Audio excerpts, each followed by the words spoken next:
ওই বাজারেও ঢুকলে পিঠে চামড়া তুলে দেওয়া হবে। এটা অধিকার তোমাদের খাওয়া আছে, তোমরা খাবা।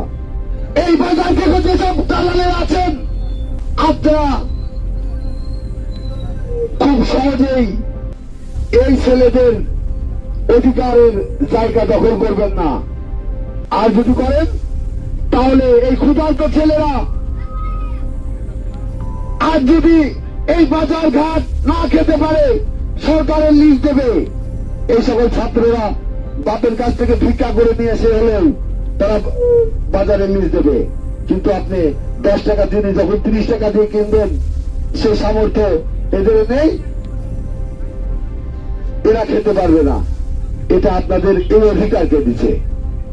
আপনারা যদি দেশের জন্য কাজ করতেন, আন্দোলন সংগ্রাম করতেন, রাজপথে যেতেন, বুঝতাম আপনাদের অধিকার আছে। যারা গিয়েছেন আপনারা পাবেন।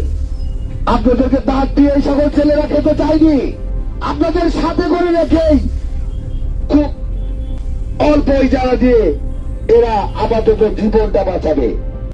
সরকার প্রশাসন এগুলো অপেক্ষা করে তোমরা দোষ স্বাধীন করতে পেরেছ, সেহেতু এই সকল দালালেরাও দালালদের প্রতিহত করেই তোমাদেরকে এই অধিকার ফিরিয়ে আনতে হবে। রাজি আছো না সবাই?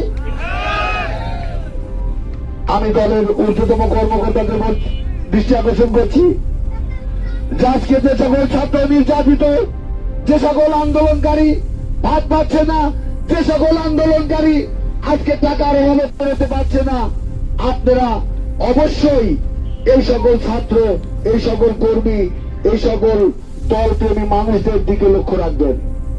আন্দোলনের সঙ্গে যারা সম্পৃক্ততা ছিল তারাই এইগুলো খাবে, যে দলেরই হোক। আমরা চাই যে যারা দুর্দিনে দেশের জন্য কাজ করেছেন, এই ফ্যাসিস্ট সরকার সরানোর জন্য জীবনকে বিসর্জন দিতে চেয়েছেন, সে যে দলের হোক তার অধিকার আছে খাওয়ার, সে খাবে।